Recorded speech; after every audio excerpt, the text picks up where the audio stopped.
I get y tau is f of s e to the s tau, or y t is f as e to the s t. So what I've done so far is just like basic undergrad calculus. You know, this is what you've done in high school or first year calculus or something like that. Nothing at all complicated, but the implications are quite fascinating. The first thing that's happened is that look at what the input was. Let's just write it like this. Input, the input is k e to the s tau, and the output is f of s e to the s tau, where s is independent of time. So what we're doing is that the system, which is looking like this, okay, h, and it's LTI, it's getting this input, it's putting that output. So what we see is that by getting the complex exponential input, oh, interesting. When I stand here, it looks like a perfect rectangle. When you look at this, it looks completely skewed. Oops. So let's draw this properly here.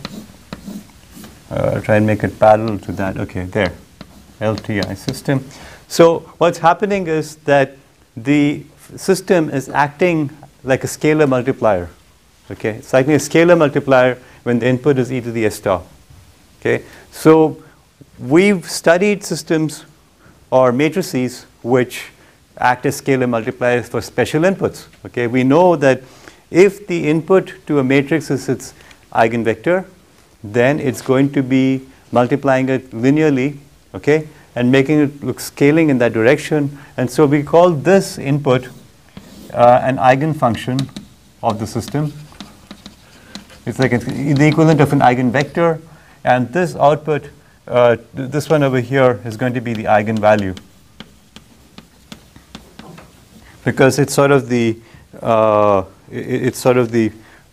scalar multiplier of the input. Now I've kind of ignored the k over here. K is kind of rolled into fs, so it doesn't really matter. We can divide by k if you want.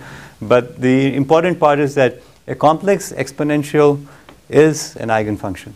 Now, the beauty of this is that this is true for any complex exponential input, okay? And moreover, it's true for any sum of complex exponential inputs, okay? So if I have two complex exponential inputs, k1 e to the s tau 1 plus k2 e to the s tau 2, or k1 e to the st, k2 e to the st, I can add them because it's a linear time invariant system, right? So if I take a arbitrary input and I can chop it up and express it in the form of complex exponentials, then the output is going to be what? It's going to be the sum of scaled inputs, right?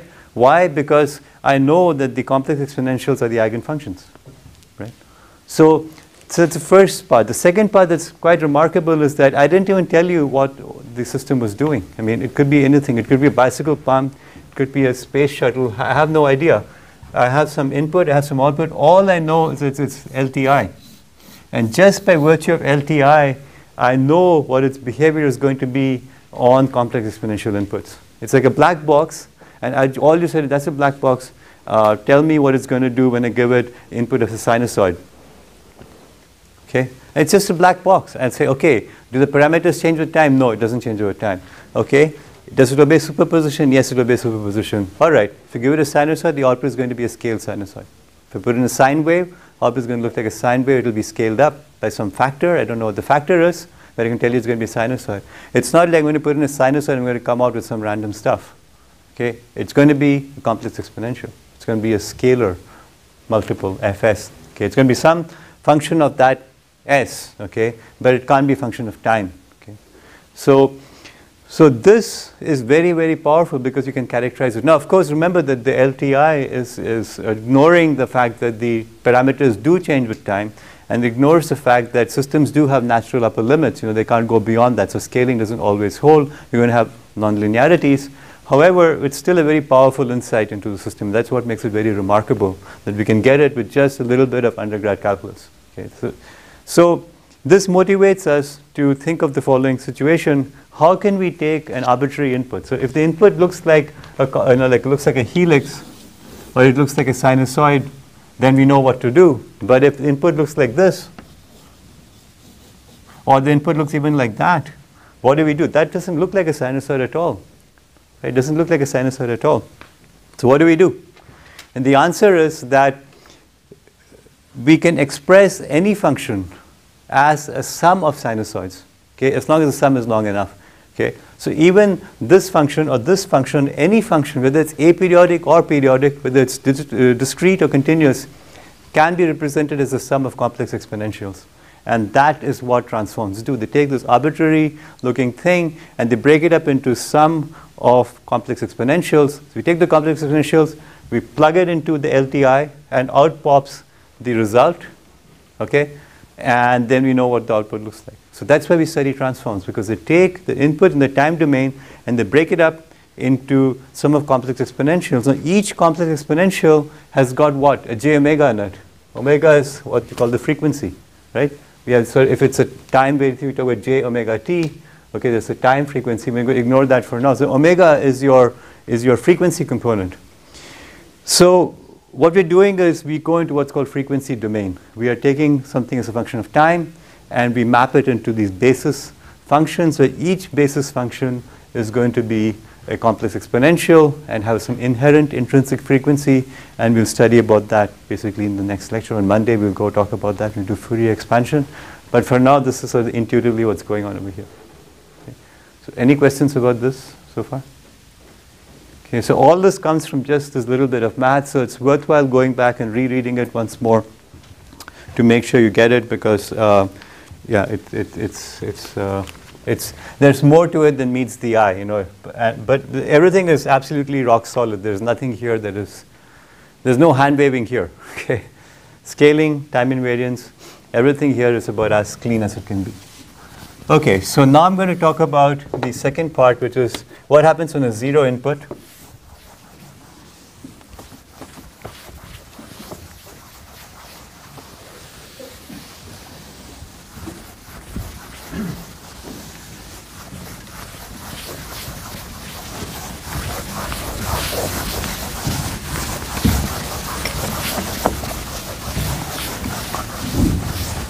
Okay, so the first thing I want to do is describe what is called the standard form of a LTI system.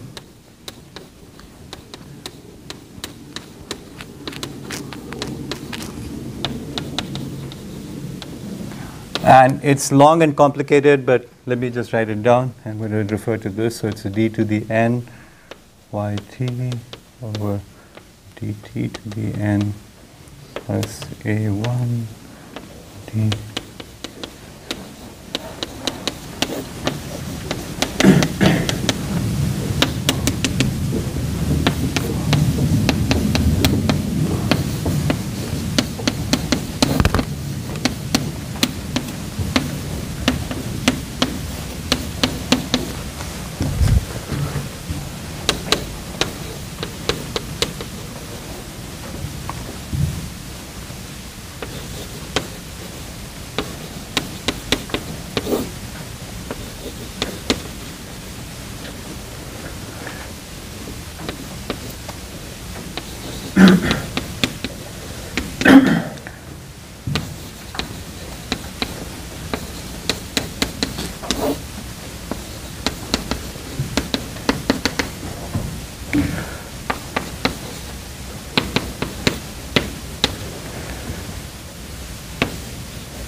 Okay, so let me just explain what I just wrote. So I have an equals to sign over here, and I'm equating two sums. On the left-hand side is actually a bunch of derivatives of the output. Okay, it's a bunch of derivatives of the output, and on the right-hand side is a sum of derivatives of the input. Okay, so typically when we consider a system, we say yt is some function of xt, right? But it's possible that the system is better described as y dot t, or dy by dt is some function of xt, or even the second or the third or the nth derivative of the output is going to be some function of the inputs. Okay, so in general, this is going to be output the derivatives of the output multiplied by some constants a1 to an minus 1 and an, but no constant term. Okay, no constant term. And the first term has got no multiple because we can always divide it out, so we don't need that. And on the right hand side is a bunch of derivatives of the input xt, and this function is sort of the most complicated linear time invariant system you can write. Okay, that's why it's a general form. Okay, so if you want to take any function, okay, that's time invariant and linear, you will find that it can be expressed in this form. So it's a canonical form. And so the form I had earlier, ax dot y equals ax dot plus bx plus c, was not in this form. Why? Because of the c term, and you notice there is no term with c. If I had over here bn plus 1, that would be nonlinear. So I don't have that. Okay. So it turns out that this form looks complicated, looks messy, is, as I said, very general, and can be proved to be linear. It's quite easy to show that it's linear. And so it also describes many, many situations. Okay, when you talk about control theory, I'll talk about specific systems that are described using this kind of situation. But a large number of mechanical devices, large number of processes, and in fact even web servers can be described using differential equations of this sort. Okay, so generally speaking, what we do when we come up with a system is that we look at the inputs, look at the outputs, and then we try and model it as in this form. Okay, in the form of derivatives of the output and the input in some fashion, and then we do that, then we say, okay, it's LTI. Now I can basically analyze it. Okay, so we'll do some we'll study some examples of that later on. But so this form is complicated looking. It is complicated, but just bear with me because this is the most general form, and what I'm going to show you, I want to show you for the most general form. Okay, the most general, because it applies to all LTI systems. So if nothing else, one thing you should remember is that there is a LTI standard form, which is this, and if you can plug your system into this kind of format, then you're in good shape. Okay, you can do a lot of things with it. Okay, so the first thing to simplify this is to get rid of all those horrible dy to the n and so on and so forth. And for that, I'm going to introduce this notation, d notation. So how many of you have seen the d for differentiation notation before? Just raise your hand a bit higher. Okay. So for those of you who study differential equations, any kind of, have done a course in differential equations or any kind of calculus, you've seen it. But if you haven't, it's a really cool idea. So what we say is that d is the same as d by dx, or d by dy is the convention. Okay, so what we do is that and then d square is going to be d square by dx square, and so on. And so when we say dx is equivalent to dx by, d by dt, oops, I have an implicit, dx by dt, okay? So d square x is going to be d square x by dt square, etc. So this part is what's called d. Okay. All right. So what if we apply this over here? Then we're going to be, and we're going to also have zero input. So we say that the input is 0. So if the input is 0, the right hand side is 0. So I can just ignore that, and then the left hand side becomes this equation: d to the n plus a1 d to the n minus 1 plus a n minus 1 d plus a n.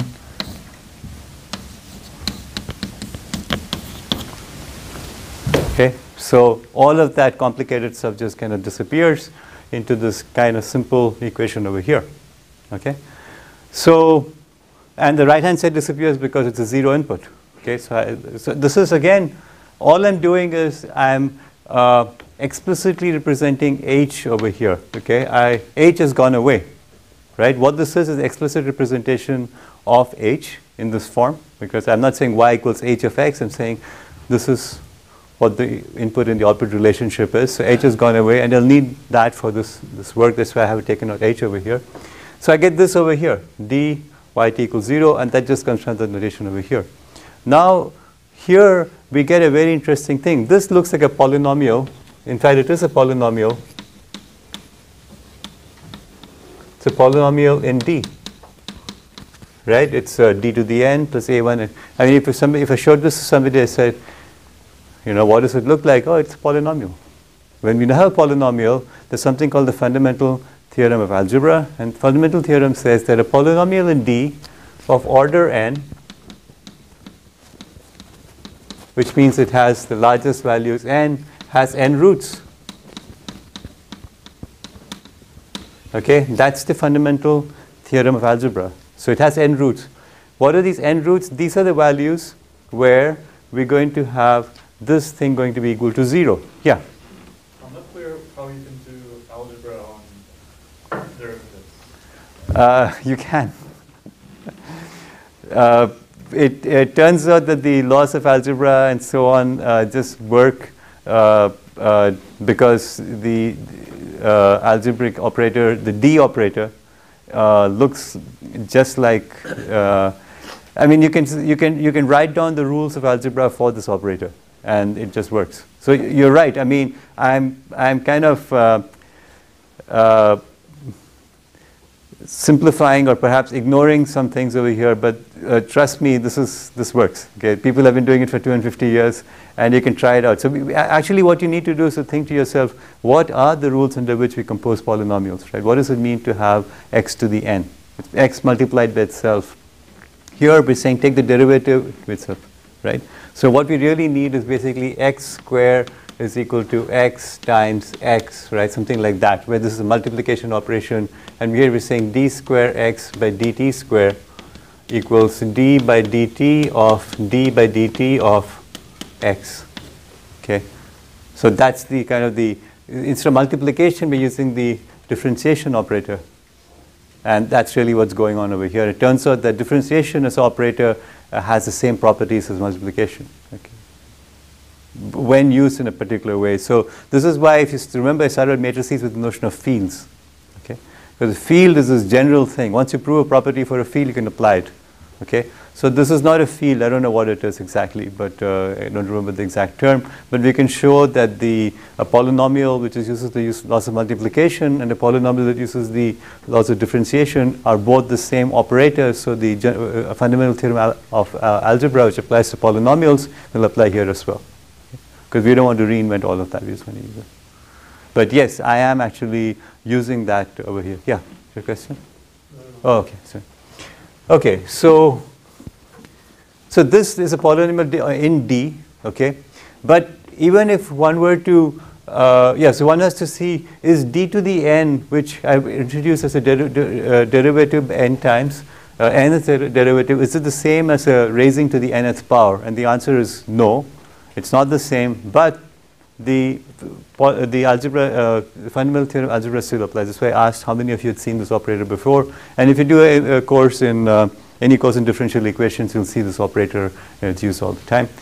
At any rate, what this means is that we can factor it like this, d minus lambda 1 to d minus lambda 2, d minus lambda n, equals 0, okay? And the reason, yt equals 0, I forgot the yt here. Okay.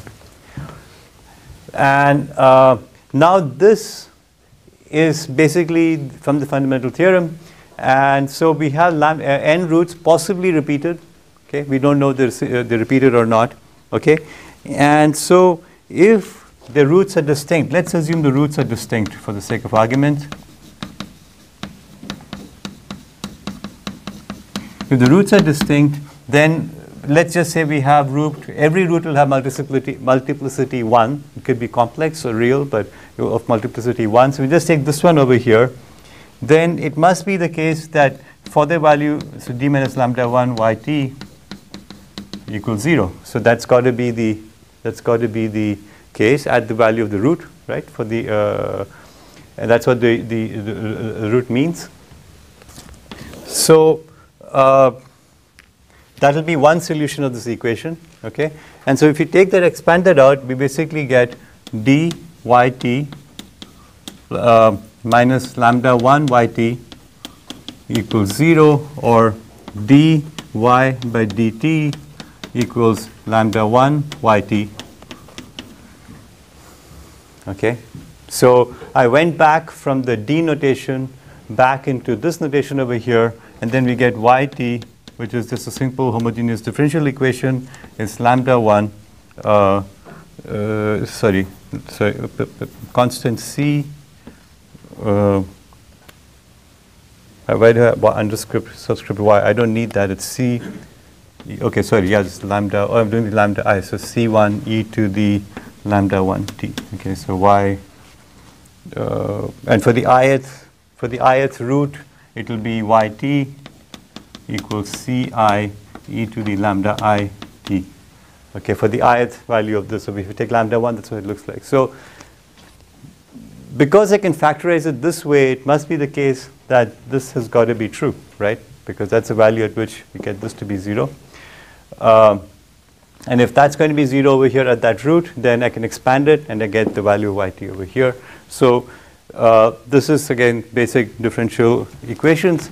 And so at this point, I know the form of one of the solutions, which is that yt equals c1 e to the lambda 1 t.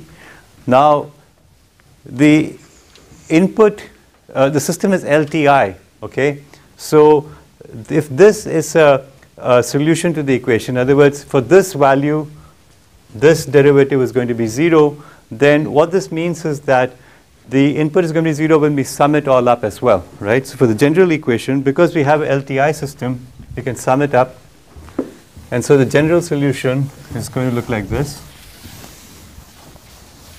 So I'll just write this over here. So yt equals ci e to the lambda it is equal to one solution. Okay? And we have superposition. So we can add the inputs up. So the sum, the general value of yt is going to be equal to sigma I equals 1 to n ci e to the lambda I t. Okay, and what we're saying is that if the inputs look like sums of these values over here, complex exponential, the output is going to look like this. Okay, actually, I'm sorry, what am I saying? If the input is 0, the general form of the output is going to be the sum of complex exponentials. Okay, where the this value over here, lambda I, but lambda could be a complex quantity, is the root of the of this equation over here. Okay, so I can see I've lost some of you, so I'm going to try and explain it a bit better. So we had that big equation over here on the left, and I represented it in this form. Okay, and you have to trust me that this is a polynomial. Okay. That obeys the theorem of algebra, and so we can factorize it like this. Okay, d1 dot n is equal to 0. This is a factorization. When we factorize any equation, if a quadratic in x, for example, we factorize it. What we say is that each root can be found by setting this value to 0, which is what we're doing over here. We can't just say d minus lambda 1 equals 0 because d has no significance other than with yt. So this is going to be one root. Okay. These are not polynomials in reals. These are polynomials of functions.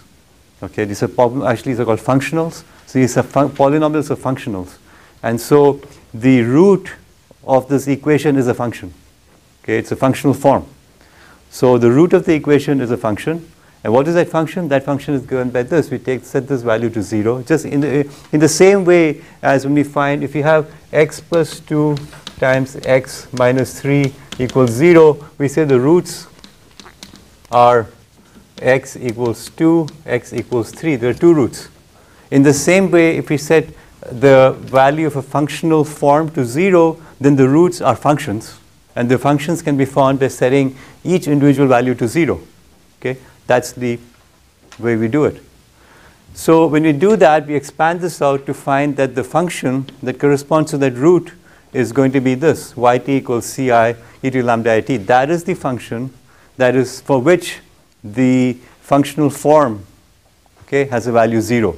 0t, which means 0 at all times, constant 0 time. That's also functional, right?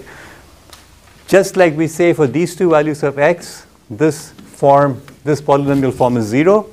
We say that for this functional input yt, this functional form is 0, which means that the input, the big equation here, the right hand side is 0 input. Okay, so this functional form tells us what is the behavior of the output, because it's a functional form on y. And so we're saying what the value of y is going to be. So we're saying, okay, one possible way y is going to behave is going to have this kind of behavior, c1 e to lambda 1t. It could be helix or spiral, whatever, over time, depending on what lambda I is. And another way is this, another way is this, but the system obeys superposition. So if it can be this way or that way or that way, the general way is to just add them all up, because it's linear. Right? Because it's linear, we can say that the general solution from superposition is going to be the sum, linear additive sum of these individual functional forms to give us the value of the output. Okay? So does that help? Right? So the important part is to realize that each root over here is not a number. Each root over here is a function, because it's not a polynomial over the reals. It's a polynomial over functions. Okay, it's actually it's a differential polynomial of functions, and so we get the root. Each root is a function, and the output, the value they're going to get, is going to be the sum of these roots in this fashion, because it's linear. So hopefully that clarifies it. So I'm going to stop. Any questions about this? Yeah. Are using y of t represent two different things? No, it's the output. It's the output of the system. Oh, sorry. Yeah, I'm sorry. So this is, I should call it yi of t probably. It's the ith functional form corresponding to the ith value of lambda. I'm sorry. Yes, I forgot the subscript. Yes, you're right. I'm representing the output corresponding to one particular functional input, and so the general form is going to sum it up.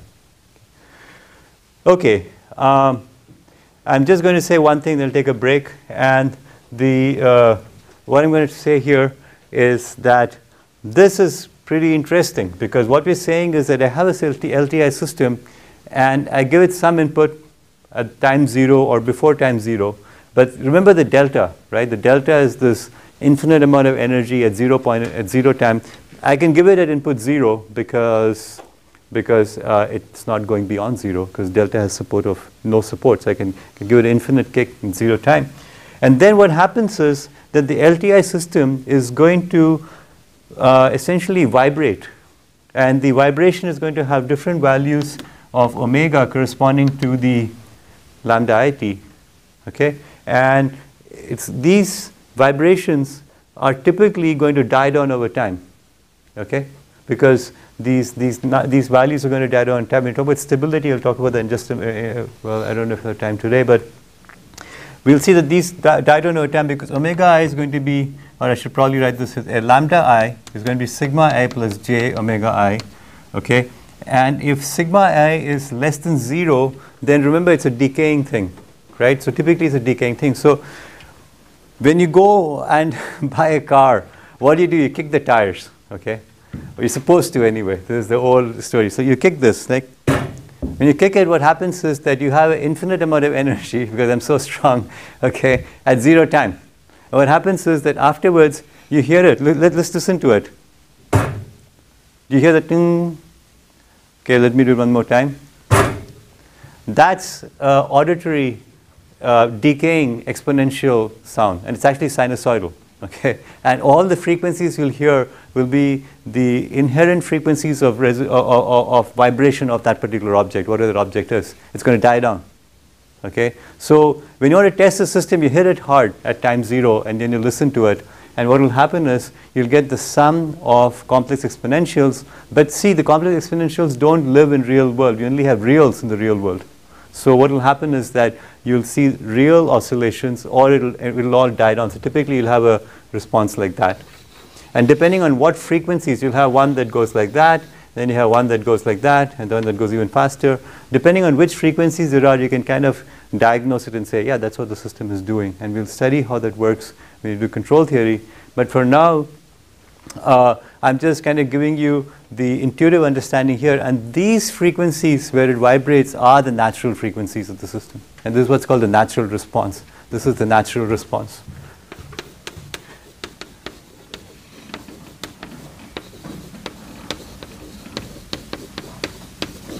Okay, so what you're saying is that you take a system, you give it no input, or rather you should give it an impulse input, and then it will do what it's naturally designed to do, naturally behaves. Okay, and that's the natural response. You take a drum and you hit it, the natural response is what it's tuned to be. Okay, so if you have a tuned drum, you have a bongo or something, and you hit it, you don't get arbitrary sounds. You get the natural sound that corresponds to that drum. Or if you pluck a guitar string, no matter how hard you pluck it, you're going to get the same note. You're going to get the C or an E or whatever it is, because it's a natural response. You pluck it, the plucking is the impulse input, let it go, and then it vibrates according to a certain second order differential equation, which we'll study in a minute. Not study today, but maybe later. And then you'll see that you get the natural response. It's a vibration. It'll be an oscillatory response just like that. Yeah? But we are defining the system when we are not giving any input at all. We are giving the input, no input after time 0. But if you are giving an impulse input, yes, that counts to be an input. Yes, that's true. And this is where we are going to kind of play funny with the rules. We say there's no input, but there is an input. In fact, that brings me to the quotation for the break, because I found this wonderful quotation by Einstein. So Einstein was writing, I think, to a friend called Bohr. Maybe it was to Bohr, I don't remember. Okay, so this is, well, you can keep it on because this is relevant, even though it's in the break. So this is what Einstein said. What applies to jokes, I suppose, also applies to pictures and to plays. So he's writing about jokes and pictures and plays, right? Must be a physicist, okay. I think that they should not smell of a logical scheme, but of a delicious fragment of life, scintillating with various colors according to the position of the beholder. So, you know, everything should look funny, different. If one wants to get away from this vagueness, one must take up mathematics. And even then, one reaches one's aim only by becoming completely insubstantial under the dissecting knife of clarity. Living matter and clarity are opposites. They run away from one another. We are now experiencing this rather tragically in physics. So this is writing about the controversy between the wave-particle duality, where, you know, they're saying, what is this photon? Is it a wave? Is it a particle? What Einstein says is basically over this. When one reaches one's aim only by becoming completely insubstantial under the dissecting knife of clarity. Okay? So you asked me the clarifying question. How can you have 0 input when you're giving the impulse input? And the answer is, it should not smell of a logical scheme, but of a delicious fragment of life, scintillating with various colors according to the position of the beholder. So different people sitting in the class will learn different things depending on what it is. But with many things in physics and many things in mathematics, you kind of have to give up on clarity. Okay, I'm going to go back to this. You say it's a triangle. It's not a triangle. If I ask you what is a triangle, there is no triangle. There is no line. There is no point. Under the dissecting knife of clarity, you have no lines, no points, no nothings, right? And yet you need it to do geometry. So one reaches one's aim only by becoming completely insubstantial. So you just say, let's pretend that we know what it is, and then we'll do some nice math. Okay, even mathematics becomes a joke or a picture or a play at the end of it. Okay, yes? In the theoretical concept, do we have the dampening effect on that particular thing? Yes, we do, and that's where these constants come in from. So yes, we will study dampening. And also we have that, in the practical scenario, of course, like we'll have the dampening. Even in theoretical, we'll model dampening, absolutely. Yeah, but not right now, in about a month from now, when you do control theory, or maybe 3-4 weeks from now, yeah. Okay, so I'm going to come back to this because I realize I'm going to be dangerously out of time. Well, we'll see where we can get to. I want to talk about this, actually maybe I should do the homework question. So the homework question is basically written as d squared plus d plus 1 y equals 0. All right, and so we get d plus 1 squared y equals 0. And this is a repeated root. And if you look at the last part for the repeated root, we get the answer c1 e to the 0.5, whatever it was. Was it 0.25? 0.5. Was it 0.25? I'll just write that away. C1, oh sorry, it was no, there's no nothing over here. C1 e to the minus t plus C2 t e to the minus t. And that's going to be the answer. Okay. For the repeated root, we need to yes. C1 e to the minus t. Oh, 2d, right, sorry. Yeah, thank you. Right. C2t e to the minus t. Yeah, because in your repeated root, we're going to have this t over here for repeated root. I remember this one is for distinct roots. Okay? When you have repeated roots, we need to have that extra term for depending on the order of the roots. If you repeat it 3 times, you have t squared term, a t term, and a t without t in it. So yeah. So you need, yeah, for the repeated root, we do have that extra little twist that we need to worry about. Okay.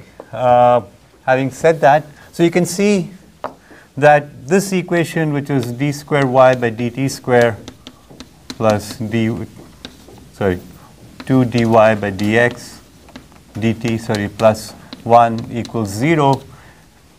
If somebody were to show this to you last week and said, what is the response when you give it no input? You're going to say, what? What does it mean? Well, now you know what it means. I'm going to give you some impulse input, so you know what impulse means. And you know how to use this functional analysis, just kind of plug and chug, and you get this equation which tells you it's going to respond in a particular way. You can actually plot this out.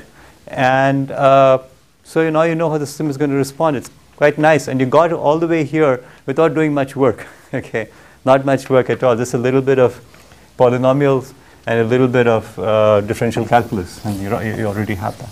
Okay. Okay, we only have a few minutes, so I think I'm going to start with this notion of arbitrary input, but I don't think I can't cover it all, so I'll cover it next time. So I want to give you the intuitive idea what happens when you have a arbitrary input over here. So to study this, I'm going to introduce new notation, and again each subsection here has a sort of a different notation. You know what? I realized something that I want to tell you about. So I'm not going to cover that today because I'm going to tell you about something else. You just have it in my notes here. Okay, so let me talk a little bit about the first 2 things, and then let's talk about that next time, because these 2 things are important. The first one says if you give me a complex exponential, then the system is going to essentially scale it. Okay, scale it up, scale it down, whatever is going to scale it. And the second one says if you give it no input, it's going to give me a certain complex exponential output. So let's just draw this, right? So I have a system with some h, and I have a k e to the st as the input, and the output is going to be some k prime, or maybe to be precise, fs e to the st. And then if I give it 0 input, I'm going to get the output, which is basically sum of e to the st. Okay? Being kind of vague over here. What happens if the input is going to be one of these frequencies? Okay? What happens if the input is going to be one of these frequencies? Something very funny happens. What happens is that you give it an input, and that input happens to match one of the natural frequencies. The system is going to resonate. Okay, and I'm going to explain intuitively how it's done. So all of you have swung on a swing when you were kids, I'm sure, right? So the swing has a natural frequency. What is the natural frequency? It's given by Galileo's law, right? It says if you have the length of the string, the period is independent of the mass. It's going to be basically some natural frequency. How do you get the swing to work? You push it just when it's at the top, right? It goes back and you push it and it goes higher. But at the same period, you come back up, you push it. It goes higher and higher all the time. So your energy is matched. Now how do you get it to stop? You push it at the wrong time. When it's at the far end, you push it and it kind of stops, right? And you intuitively know when you're in a swing when to swing your leg out. You stick your leg out just at the top, right? And it goes higher. So it starts like this, and when you learn how to swing, what do? You push, go backwards, you push some more, it goes higher and higher. What you're doing is that you're giving it in this case, a sinusoidal, real sinusoidal input, okay? Because your effort will be looking something like this. You know, it'll actually be, something like this, okay? Because you're not going to go, or maybe, I think it'll be something like that. It's a half-clipped sinusoid. But the system has got a natural frequency of its own. And when these two frequencies coincide, big things happen, okay? Because the system's natural response is to do something with zero input. But when your input is not a zero input, your input is a complex sinusoidal input, it's going to scale it up. You scale it up, and this scaling up matches its natural frequency. And so here I'm not going to go into the math of it, but you get intuitively the understanding that whenever the input frequencies matches any of the natural frequencies, you have a very large response. And that's what happened in the Tacoma-Narrows bridge. The Tacoma-Narrows bridge, what happened was the natural response, which was modeled in this way, right? You took the system and you model it as a differential equation. It had a natural response, and if you did you wrote it as a polynomial and solved it, you would get the bunch of lambda i's, and this corresponds to your natural frequencies over here, the omega i's. If the input was going to be matching this, so what is the input? There's a wind forcing function. The wind was forcing it. And if the wind was forcing the function just at the right natural frequency, what happens is it magnified itself and it became heavier, larger and larger because it was at the natural frequency. The second thing that happens over here, and I'm running over time, is how do you tune a radio? When you have a tune radio, what you have is an oscillatory circuit, which has an inductor and a capacitor, which has a natural frequency. What happens is that the incoming radio wave is pushing the circuit just the right time. You get a large signal. And that's why you tune the circuit. Okay, you tune it, and then what happens is that the incoming radio signal, which is a complex sinusoidal, remember all carriers are sinusoidal at a particular frequency, matches the natural frequency, and then you get a very large signal, and that's how you can tune your radio. So this is a very, very important phenomenon. We won't study it much now, maybe it's a little bit later, but it all has to do with the natural frequencies over here. So it's a very important phenomenon over here. And you get that simply by solving a functional form. So it's pretty straightforward. Okay, we'll stop here and then I'll continue on Monday with the arbitrary input.